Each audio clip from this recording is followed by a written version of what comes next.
Jadi kita bisa melakukan percakapan pra-observasi. Nanti itu saya akan mengamati proses pembelajaran yang akan dilakukan Bu Husnul di kelas. Nah, adapun tujuan dari dilakukannya pra-observasi ini adalah untuk mengetahui dan mengevaluasi jalannya proses pembelajaran yang akan Bu Husnul lakukan.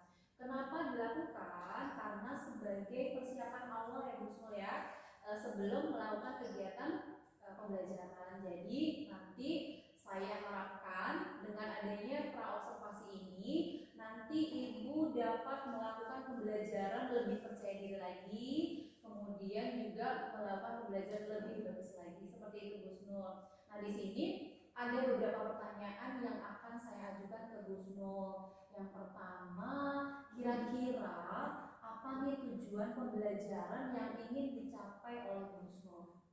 Sebelumnya terima kasih atas kepercayaannya untuk mengobservasi kelas saya ya Ibu ya. Nah, sebenarnya untuk pembelajaran selanjutnya ini tujuannya yaitu adalah tentang pengetahuan, yaitu menganalisis dan mengevaluasi tentang ciri-ciri dan unsur dari pengetahuan. Oh begitu, baik. Nah kemudian Bu Husnul, kira-kira strategi apa yang Bu Husnul akan gunakan di dalam pembelajaran tersebut? Untuk pembelajaran sendiri saya akan melakukan metode PBL dengan pendekatan saintifik. Jadi nanti anak-anak akan menyelesaikan permasalahan secara diskusi kelompok ya, baik. Nah selanjutnya nih Bu Husnul, bagaimana dengan media pembelajaran nantinya yang akan Bu Husnul gunakan di pembelajaran di kelas? Saya akan menggunakan media pembelajaran semenarik mungkin yang disukai anak-anak, yaitu dengan menggunakan teknologi ya Bu, seperti PowerPoint dan juga video pembelajaran. Video pembelajaran bagus sekali ya Bu Husnul ya. Nah di sini pertanyaan terakhir nih Bu Husnul, kira-kira kapan akan dilaksanakan pembelajaran tersebut? Nah, pembelajarannya akan segera saya laksanakan Ibu setelah sholat zuhur ini pada jam ke-7 dan jam ke-8. Baik, hari ini berarti ya Bu Husnul ya, setelah zuhur di jam ke-7 ya. Nanti saya akan ikut di kelas Bu Husnul ya Bu Husnul. Saya akan melihat, kemudian saya akan mengamati hal-hal di dalam pembelajaran yang Bu Husnul lakukan. Kemudian setelah nanti saya mengamati, kita akan melaksanakan percakapan kembali ya Bu Husnul ya, percakapan pasca observasi. Nanti kita akan bertemu lagi ya Bu Husnul. Baik Ibu. Oke, terima kasih ya Bu Husnul untuk hari ini. Mudah-mudahan pembelajaran yang akan dilaksanakan berjalan lancar. Amin, terima kasih. Sama-sama.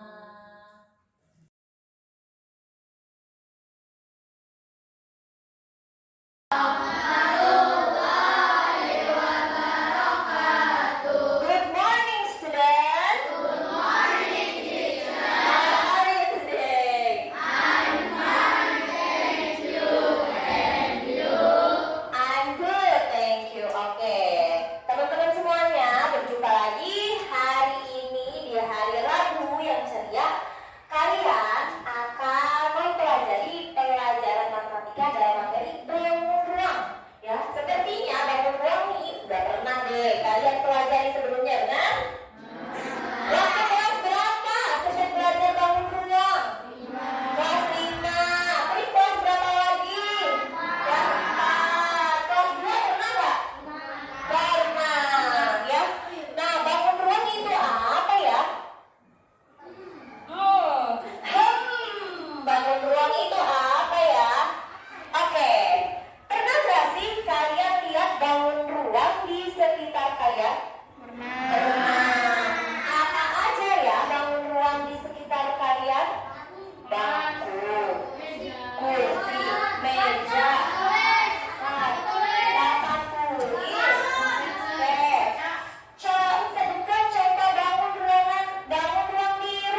dari kubus. Ciri kubus antara lain yang pertama, keenam sisinya berbentuk persegi yang sama luas, di mana sisi-sisi yang berhadapan ini sejajar. Ya, dia punya 6 sisi yang sama luas dan memiliki 12 rusuk yang sama panjang. 12 rusuk. Kemudian dia punya 8 titik sudut. Ya, ada 8 titik sudutnya. Nah, contoh soal pasangan rusuk yang sejajar dan semua titik sudutnya. Penyelesaiannya, semua pasang sisi yang sejajar, sisi ABCD sejajar dengan EFGH, sisi BCGF sejajar dengan ADHE, dan sisi BFE sejajar dengan BCGH. Kemudian BFCG dan GH. Kemudian titik sudutnya ada titik A, B, C, D, E, F, G, dan H. Yang kedua, balok. Ciri balok antara lain memiliki 6 sisi, di mana sisi-sisi yang berhadapan sejajar dan sama luasnya. Yang kedua, memiliki 12 rusuk, di mana rusuk-rusuk yang sejajar sama panjangnya. Kemudian memiliki 8 titik sudut. Oke, contoh soal. Pada balok di bawah ini sama luas yang B, rusuk yang sejajar dengan rusuk RV, C semua titik sudutnya. Oke, semua pasang sisi sejajar dan sama luas itu ada 2. Sisi PQT sejajar dengan SRVW, sisi QRVU sejajar dengan PSWT, dan sisi PQRS sejajar dengan rusuk yang sejajar dengan RV, yaitu QPTSW. Kemudian titik sudutnya P, I, R, S, T, U, V, W. Kemudian lanjutnya adalah prisma tegak segitiga. Ciri-cirinya memiliki 5 sisi, terdiri atas 3 sisi tegak berbentuk persegi atau persegi panjang, segi 4. Memiliki 8 rusuk, 4, 5, 6, 7, 8 ya. Kemudian memiliki 5 titik sudut, di mana salah satunya merupakan titik puncak. Nah, ini titik puncaknya. Kemudian tabung. Cirinya punya 2 rusuk lengkung. Ada memiliki sisi alas dan tutup berbentuk lingkaran yang sama luas. Nah, ini sisi alas dan tutupnya ini punya sama luasnya. Memiliki sebuah sisi lengkung yang disebut selimut tabung dan tidak memiliki titik sudut. Yang keenam, kerucut. Ciri-cirinya punya 1 rusuk lengkung. Silakan kalian kerjakan soal ini nomor 1 dan nomor 2. Rusuk-rusuk prisma tegak segitiga di samping, sebutkan rusuknya. Silakan dikerjakan di bukunya masing-masing. Atas atensinya hari ini, semoga kalian bisa bergabung lagi besok untuk mempelajari materi kita selanjutnya, membahas tentang luas dari bangun ruang. Terima kasih atas partisipasi teman-teman semua. Sebelum Ibu menyelesaikan pembelajaran hari ini, kita ucapkan hamdalah. Alhamdulillah Rabbil alamin. Yuk, dah.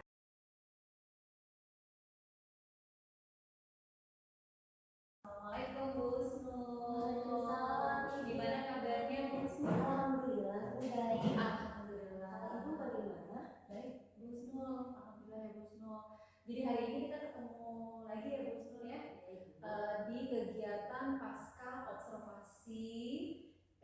Jadi di sini saya akan menanyakan beberapa pertanyaan ke Bu Husnu. Di sini ya Bu Husnu terkait dari hasil observasi yang telah saya lakukan kemarin dengan tujuan adalah mengevaluasi pembelajaran yang sudah Bu Husnul lakukan. Di sini pertanyaannya yang pertama adalah bagaimana perasaan Bu Husnul dari hasil kegiatan pembelajaran yang sudah Bu Husnul lakukan? Untuk perasaan saya itu rasanya lama-lama Bu, sebetulnya saya itu tegang menjawab karena pembelajaran saya sedang diobservasi, diperhatikan gitu Bu. Namun alhamdulillah seiring berjalannya waktu sudah berjalan sesuai dengan skenario yang telah saya buat, sudah berjalan sesuai lancar sesuai rencana. Alhamdulillah ya Bu Husnul ya, lancar. Oke Bu Husnul, di sini saya akan bertanya kembali, bisa nggak Bu Husnul ceritakan kembali area pengembangan kompetensi yang Bu Husnul sudah kembangkan pada saat pembelajaran kemarin, dan langkah-langkah apa saja yang Ibu lakukan pada proses pembelajaran itu? Area yang saya kembangkan kemarin itu ada 3 area, mulai dari kognitifnya, afektifnya, dan juga psikomotornya. Tiga area itu dilakukan pengembangan dengan alur pembelajaran PBL dengan cita-cita PBL, mulai dari mengorganisasi masalah, menyelesaikan masalah, diselesaikan dengan diskusi kelompok, kemudian siswa menghasilkan produk yang disampaikan di depan kelas, kemudian diselesaikan masalahnya dan dipresentasikan di depan kelas bersama teman-teman. Kemudian langkah-langkahnya gimana Bu? Langkah-langkahnya dengan diskusi kelompok, dengan tanya jawab dengan siswa, dan juga mengerjakan soal-soal evaluasi ya. Baik. Nah, sejauh mana keberhasilan area pengembangan yang sudah Bu Husnul lakukan? Untuk itu yang sudah mencapainya tuh sudah hampir semuanya Bu. Namun ada yang masih belum ini ya Bu ya, masih belum berkembang gitu ya, masih ada sedikit rintangan lah. Iya, oh gitu, baik. Jadi setelah Bu Husnul mengetahui nih kendala atau rintangan yang dihadapi Bu Husnul di kelas, langkah-langkah berikutnya itu yang akan Bu Husnul lakukan kira-kira apa Bu Husnul? Ya, sebenarnya rintangan itu kan datang dari diri siswa nih Bu. Siswanya itu kurang aktif dalam pembelajaran. Jadi yang saya akan lakukan adalah mengajak siswa ini untuk berdiskusi bersama ya, jadi personal discussion gitu Bu. Dan juga saya akan mulai mendiagnosis kemampuan awal siswa dulu nanti. Baik, jadi Bu Husnul akan berdiskusi dengan siswa tersebut dan juga melakukan asesmen diagnostik ya. Bagus sekali Bu Husnul rencananya. Nah, kira-kira rencana itu kapan akan Bu Husnul lakukan? Untuk rencana itu akan saya lakukan segera mungkin Bu. Mungkin pada pembelajaran hari ini Bu, akan segera saya lakukan. Bagus ya Bu Husnul, semoga berhasil. Nah, sekarang apa komitmen Bu Husnul dari rencana tersebut?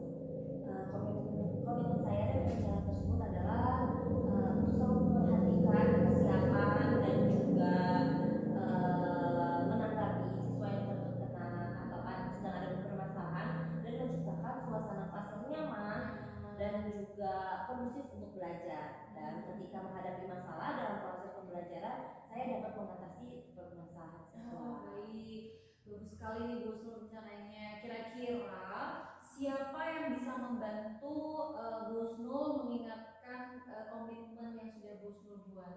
Untuk yang biasa untuk mengingatkannya itu saya lebih prepare ke teman sejawat Bu. Jadi teman sejawat yang terdekat dari kelas ini yaitu Bu Erma. Jadi mungkin saya akan meminta untuk diingatkan lagi dengan Bu Erma. Oke, baik ya Bu Husnul, dengan partnernya ya. Ya, Oke, baik Bu Husnul, itu adalah pertanyaan terakhir dari percakapan kita di pasca observasi. Dan saya sangat mendukung nih apa yang sudah direncanakan Bu Husnul. Mudah-mudahan berjalan dengan lancar dan sesuai dengan harapan. Terima kasih ya Bu Husnul atas waktunya.